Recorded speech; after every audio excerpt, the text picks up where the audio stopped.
Fala pessoal, tudo bem? Garcia aqui. Vamos começar a nossa videoaula sobre História da Arte e Neoclassicismo. Espero que todos estejam bem nesse momento de ausência da nossa escola Liceu Maranhense durante esse período de quarentena, tá bom? Então vamos lá, falar sobre História da Arte e Neoclassicismo.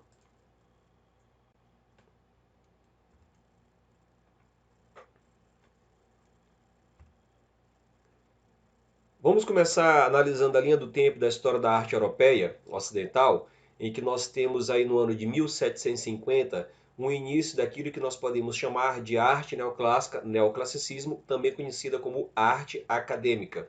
E notem que nessa linha do tempo, as influências da arte acadêmica, o neoclassicismo, vão até o mais ou menos o ano de 1880, de modo mais forte, de modo mais presente.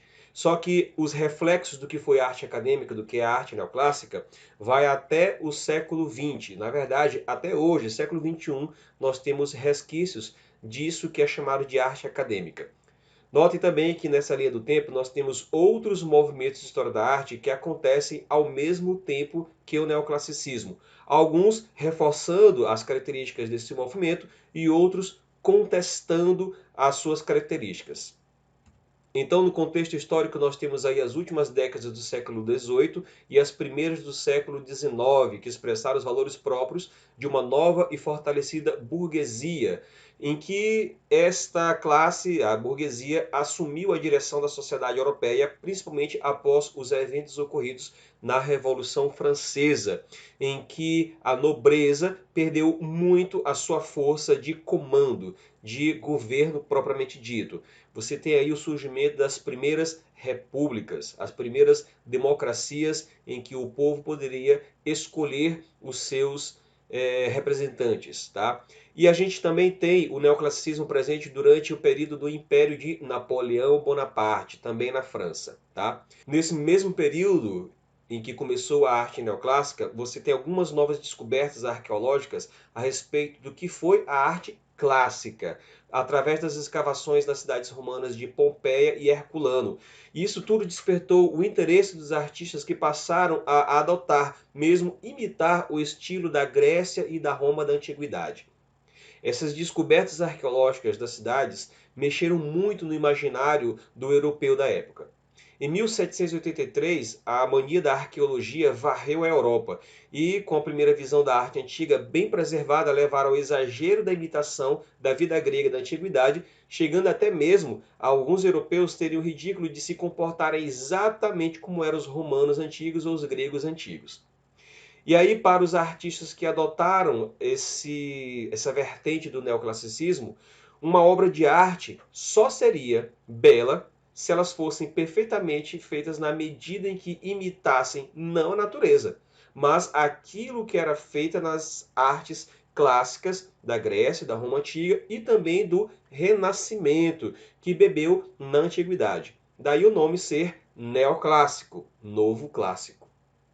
Veja aí algumas imagens das ruínas da cidade de Pompeia, tá? Em que você tem aí pinturas a fresco que foram encontradas nas residências, pessoas que não precisavam ser muito ricas, que eram de um equivalente a uma classe média, tinham nas suas casas uma rica decoração de pintura, de utensílios, etc, tá? Mas lembrando que o Império Romano trabalhava em cima de uma mão de obra escrava, tá? Vou botar aqui para vocês alguns vídeos que eu deixei separado aqui no YouTube, mostrando as ruínas da cidade de Pompeia hoje. Vejam só.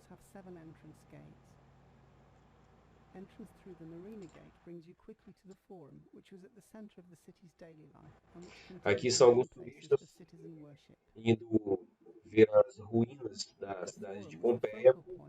E todas essas construções aqui que vocês estão vendo, elas estavam soterradas após a erupção do vulcão Vesúvio na antiguidade. As cidades de Pompeia e Herculano, que estão na Itália, elas ficavam muito mais próximas à costa, ao litoral. E hoje elas já estão bem mais distantes. Vejam aí alguns utensílios que foram achados em escavações. Esse aqui é o corpo de um cachorro que foi encontrado soterrado por cinzas.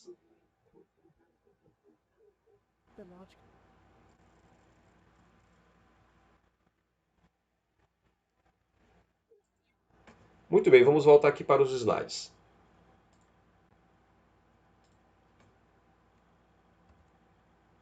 Então, o século XVIII tinha sido a Idade das Luzes, o século das luzes, com o surgimento da filosofia do Iluminismo. Eram filósofos que pregavam o evangelho da razão e da lógica. Essa fé na lógica levou à ordem e às virtudes enobrecedoras da arte neoclássica. Então você tem o neoclassicismo começando não com a arte, mas com o pensamento filosófico. E o iniciador desse estilo que bebia da antiguidade clássica foi o francês Jacques-Louis David, o pintor e democrata que imitava a arte grega e romana para inspirar a nova República Francesa. Jacques-Louis David foi um dos apoiadores da Revolução Francesa e depois ele foi um apoiador também do Império de Napoleão Bonaparte. Então essa arte politicamente correta seria séria, ilustrando temas da história antiga ou da mitologia, em vez da frivolidade do estilo rococó, que foi já uma extensão da arte barroca que tinha acontecido um pouquinho antes. Então, a linha mestra no estilo neoclássico eram figuras mais severas, mais sérias, eram desenhadas com exatidão, então você tem aí uma precisão muito grande na pintura a óleo ou no desenho ou no projeto arquitetônico, tá? Que apareceu geralmente no primeiro plano, não tinha uma ilusão de profundidade tão grande, tá? A pincelada que era feita pelo artista era de modo mais suave, fazendo com que a superfície parecesse mais polida. E as composições, a maneira como as figuras eram arranjadas na tela, eram mais simples, para evitar o melodrama que tinha no rococó ou o drama exagerado que tinha no barroco. Mas veja bem, não é por isso que a arte neoclássica não tinha uma certa emoção. Só não tinha a, podemos dizer, a apelação emotiva que o barroco e o rococó tinham. A parte dos fundos das pinturas, né, que a gente chama em inglês de background, a parte de fundo da pintura, em geral incluía toques romanos com arcos, colunas, tinha uma questão muito mais da simetria com linhas retas, substituindo as curvas irregulares feitas principalmente no barroco. Essa aí é uma obra chamada O Juramento dos Horácios, de Jacques-Louis David, que é um dos principais nomes da arte neoclássica.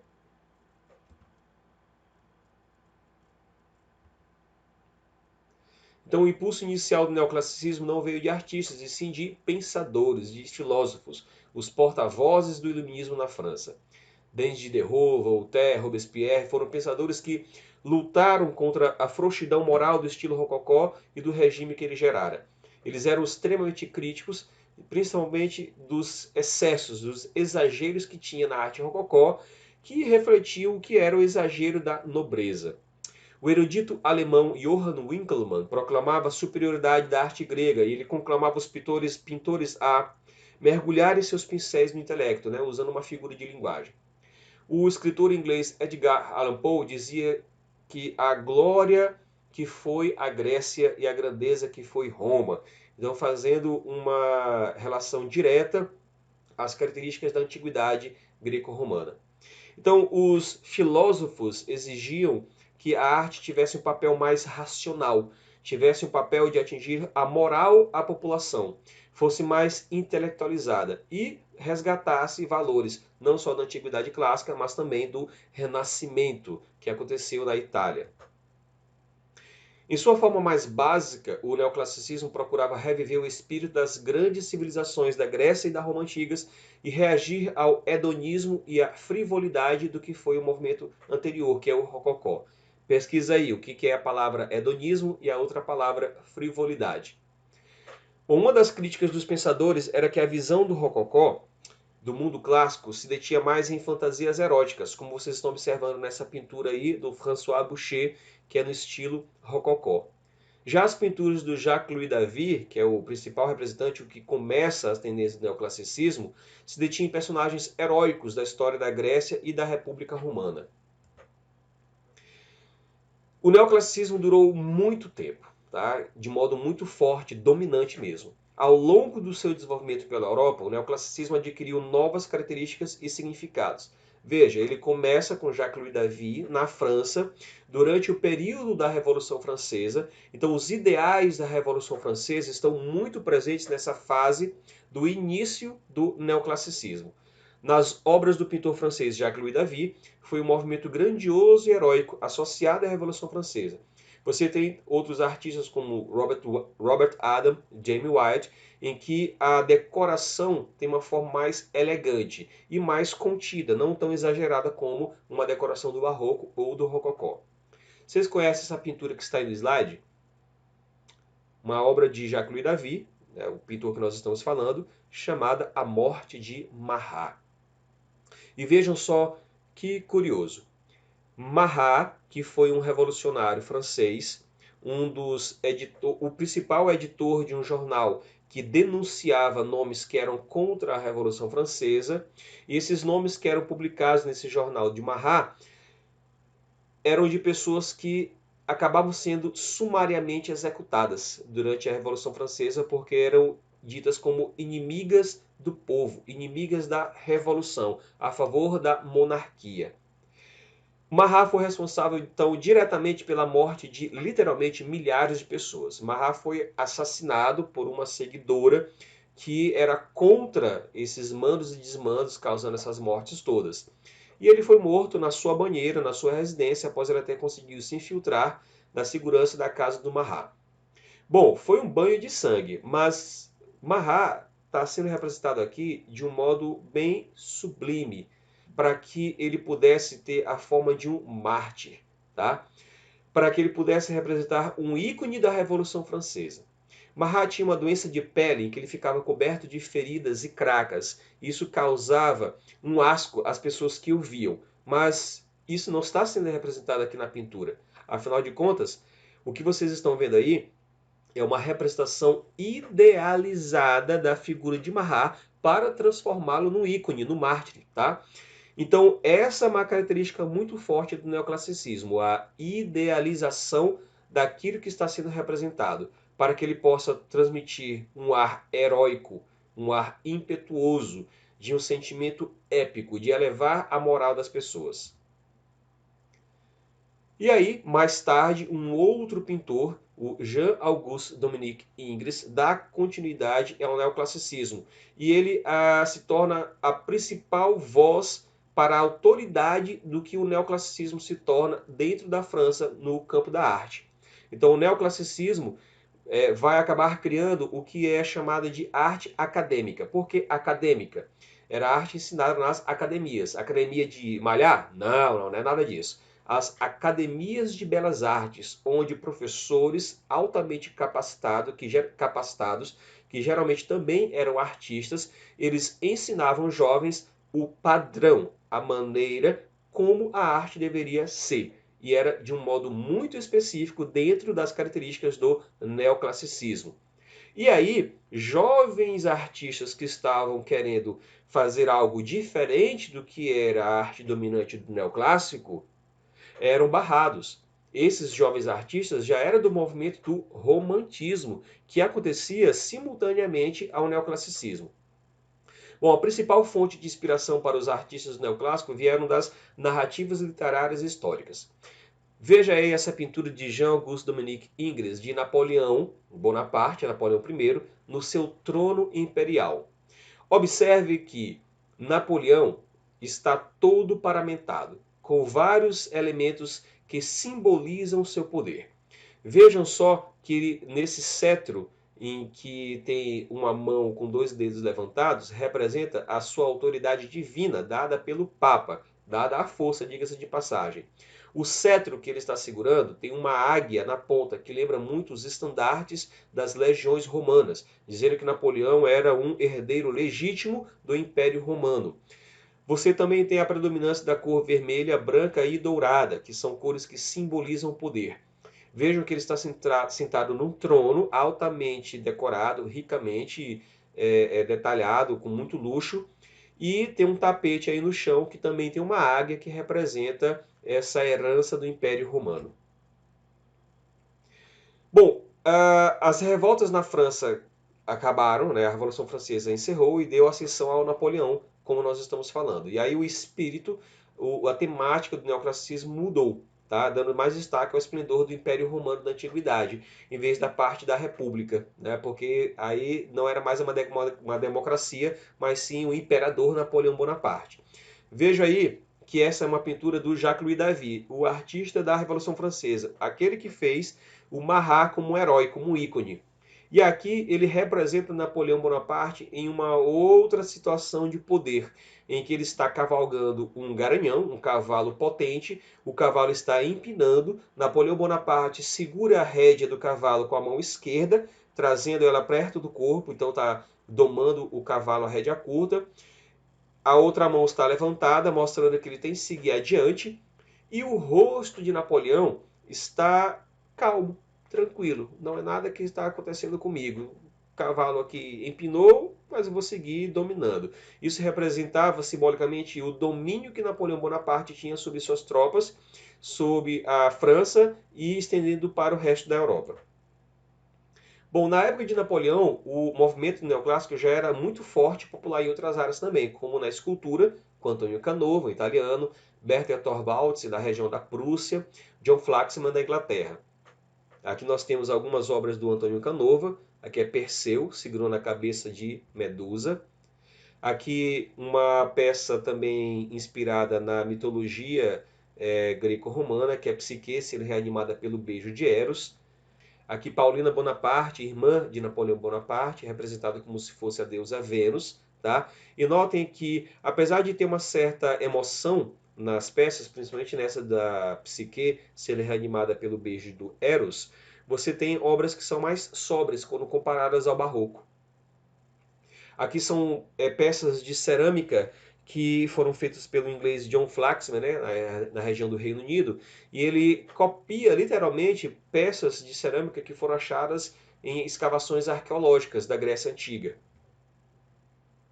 Aqui você tem aí uma escultura em baixo relevo, que é essa imagem maior, que é feita pelo Bertel Thorvaldsen, e ela é inspirada diretamente nessa pintura em afresco que foi encontrada nas ruínas da cidade de Pompeia, tá? Que nós vimos agora há pouco. Essas são as três graças, ou três deusas, três ninfas, que na mitologia grega serviam à deusa Afrodite.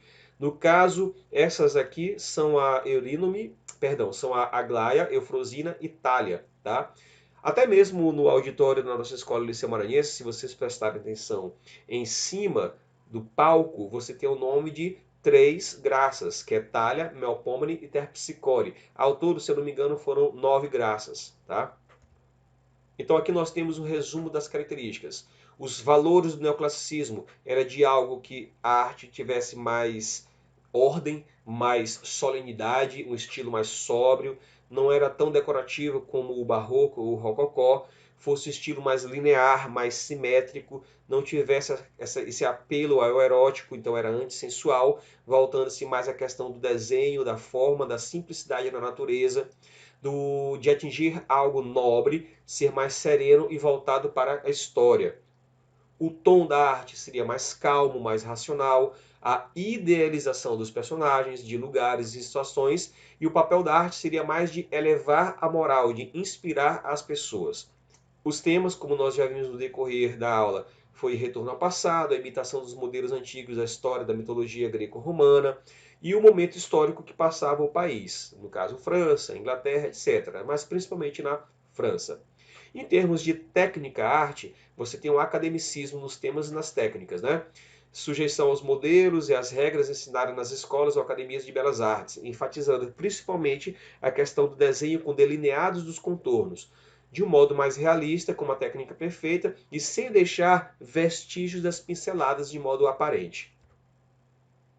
Aqui são alguns dos principais artistas, pintores, escultores e arquitetos, como por exemplo Jacques-Louis David, Jean-Auguste Dominique Ingres, Antonio Canova, William Adolphe Bouguereau, e nós temos aí o nome de algumas mulheres aparecendo, como Elisabeth Louise Vrégé-Lebrun, Antônio Rafael Mengs, Angélica Kaufmann, Giovanni Battista Perinesi, Francesco Raia, Frédéric Lyon, Jean-Baptiste Debré, que este veio para o Brasil com a missão artística francesa junto com a família real portuguesa. Nós vamos ter um material sobre missão artística francesa no Brasil.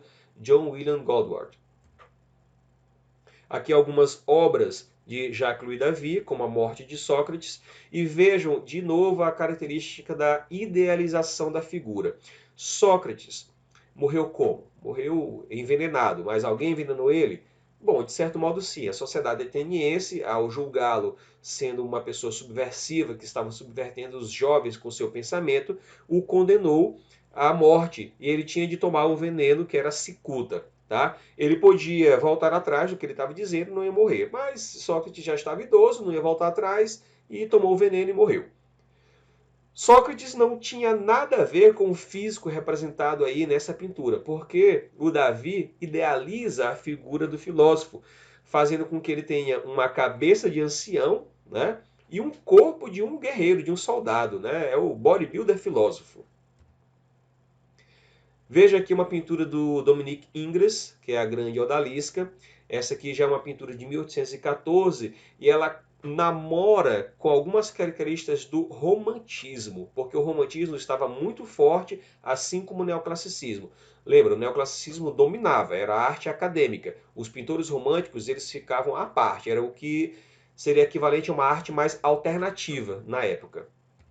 Bom, veremos aqui algumas pinturas nesse vídeo que eu achei no YouTube que demonstram muito bem essas características que nós acabamos de falar sobre a arte neoclássica. Vejam aí.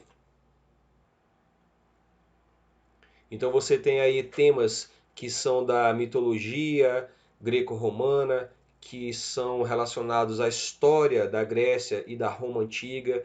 Você tem aí temas que são representando o momento que eles estavam passando, como por exemplo a coroação de Napoleão Bonaparte, da sua consorte, da sua imperatriz. Tá?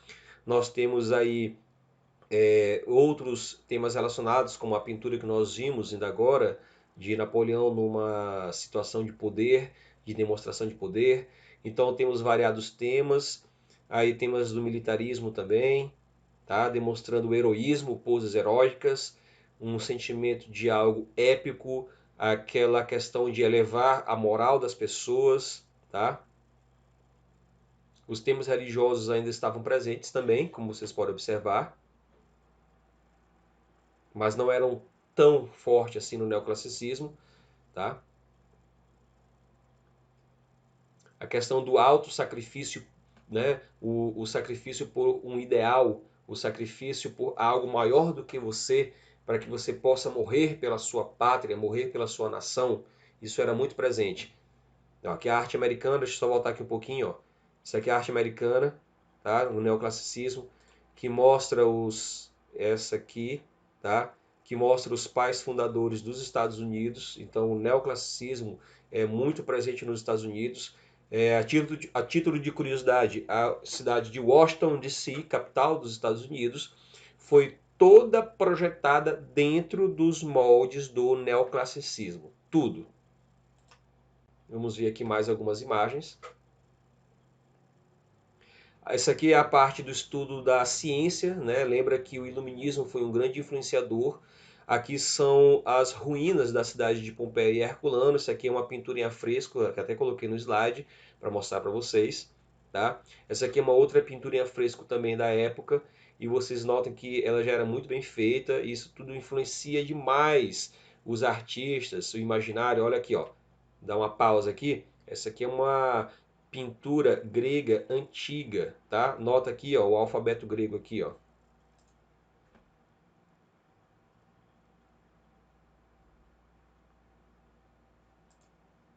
Bom, vamos falar aqui um pouquinho então agora sobre a arquitetura neoclássica, tá? Quais são as principais características da arquitetura neoclássica? Vamos colocar aqui no slide. Então, essas antigas ruínas que foram achadas pelas escavações arqueológicas fizeram com que o artista pensasse muito nesses temas, características, valores dessas culturas dessa antiguidade clássica. Então, a arquitetura também vai trabalhar com esses valores, vai fazer as imitações dos templos gregos e romanos que se multiplicam pela Europa, pela Rússia e pelas Américas, como nós vimos ainda agora há pouco a influência. Você tem, por exemplo, o pórtico do Panteão de Paris com colunas e cúpulas coríntias, tá? Veja aí, ó, cúpula e colunas coríntias. Quer dizer que é um estilo de arquitetura grega. e elas copiavam exatamente esse estilo greco-romano. Em Berlim você tem o Portal de Brandemburgo, que é uma réplica da entrada da Acrópole de Atenas, da cidade de Atenas, na Grécia, com uma carruagem romana em cima, tá? Então, os fundadores da jovem ciência da arqueologia proporcionaram as bases documentais dessa nova arquitetura de formas clássicas. Surgiram assim os edifícios grandiosos, de uma estética totalmente racionalista, pórticos de colunas colossais, com frontispícios triangulares. Frontispício é um detalhe da arquitetura que fica bem na frente, como um triângulo, como nessa imagem ao fundo que nós estamos vendo, tá? Pilastras despojadas de capitéis. Capitel é o topo de uma coluna que fica ricamente decorado. Só que como é neoclássico, não tem essa riqueza de decoração, não tem essa ostentação, tá? É uma decoração apenas insinuada em guirlandas, rosetas e frisos de meandros. Aí são detalhes mais arquitetônicos. Você tem a utilização de materiais nobres tradicionais como mármores, granito, madeira e materiais mais modernos, né, surgiram na época aí do século XIX, ladrilho cerâmico, ferro fundido, de baixo custo, maior funcionalidade. Tá? Aqui são algumas influências do neoclassicismo no Brasil. Aqui é uma foto que eu fiz do Museu do Ipiranga em São Paulo, tá? Um lugar belíssimo para você visitar, que é totalmente nos moldes do neoclassicismo.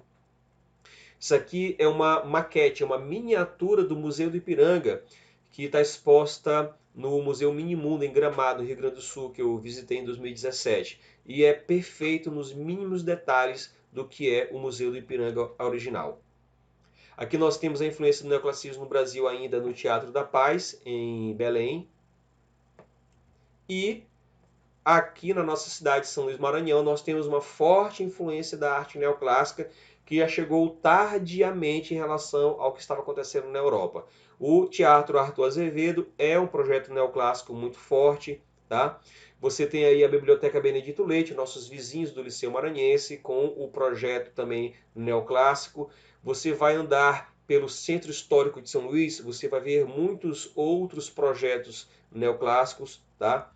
Como por exemplo o Palácio da Justiça, que tem todo esse design, ó, frontispício é esse triângulo aí que está em cima das colunas, e capitel é esse topo da coluna, tá? Vou mostrar para vocês um vídeo no YouTube que tem exemplos de arquitetura neoclássica e a influência da arquitetura neoclássica por construções ao redor do mundo. Veja que isso aqui já é no século XX, então para vocês verem como a arquitetura neoclássica influencia até hoje, ó. A Academia de Atenas é feita em 1926, então vocês estão vendo que ainda existe uma influência muito grande do neoclassicismo até o século XX.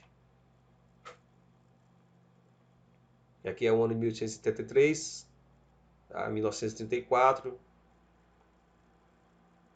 Essa aqui 1823, 1830, e nota aí a grandiosidade da exposição do Altes Museum, tá? O Museu de Altes.